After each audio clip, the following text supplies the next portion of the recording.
welcome back into Studio 10. And everybody, most of us, we learn a lot of life lessons from our parents or maybe our friends. But how about your favorite restaurant?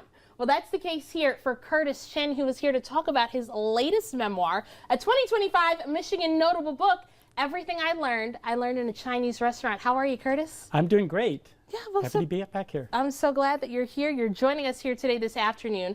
But this incredible book that you have here is about your time working in your parents' restaurant in Detroit. Tell me a little bit about this place. Yeah, this is Detroit in the 80s, a real tough time for the city.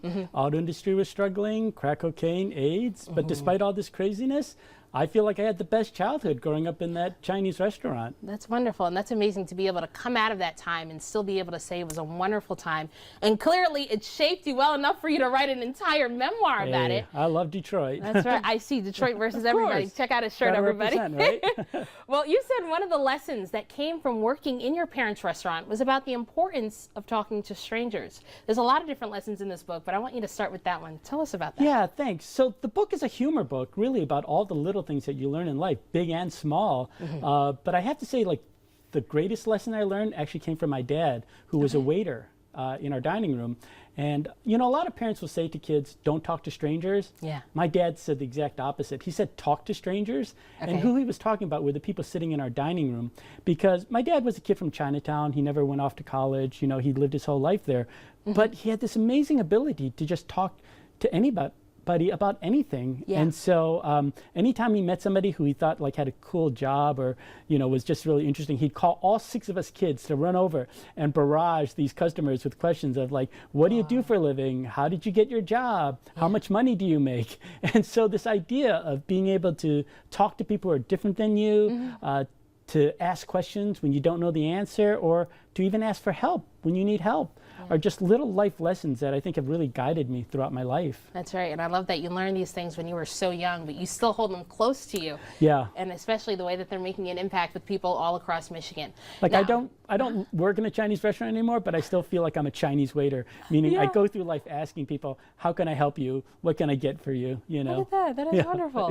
Now, I have to say, a lot of people, including myself, you know, you come to realize that the lessons your parents teach you when you're young, you'll say, okay, Mom, I'll be honest, I've rolled my eyes a few times, but then you kind of have that aha moment when you get older. Yeah. Were there any of those lessons that you learn as a child that now all start to make sense to you when you're an adult? God, there's so many big and small lessons, but I will have to say it's something that I learned about my parents by doing this book tour. So I've done over 300 talks across the country, actually from Korea to Germany. It's been a really fantastic book tour, and I'm often meeting former customers. And in Cambridge, Massachusetts, I had this really wonderful experience where this woman at the end of the reading got up and said, hey, has anybody here eaten at Chung's, my family's restaurant?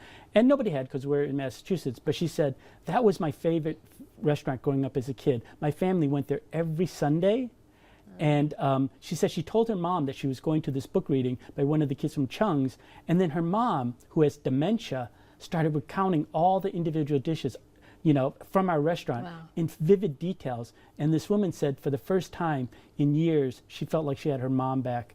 And for me, it was a very touching moment because I always knew that my family was working hard to provide something for us, their kids.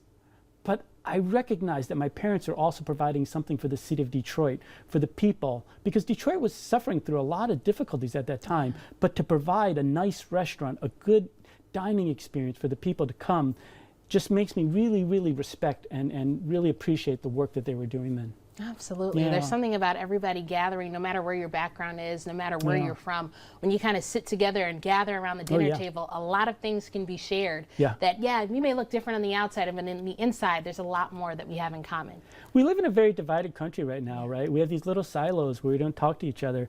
But I feel like Chinese restaurants are one of those few places where you can go in and you can see somebody from a different race, socioeconomic background, religion, sexual orientation. And if you just took the time to just sort of, you know, talk to the person next to you and ask them, hey, what are you eating?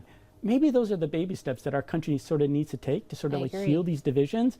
And so the way I said this to my agent was like, come for the egg rolls, but stay for the talk on racism.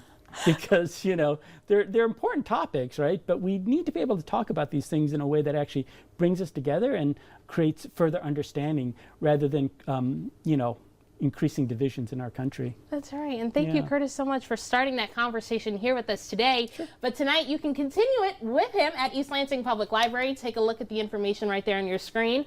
But 50 first attendees get free copies. Is that what you mean? That's right. Yes.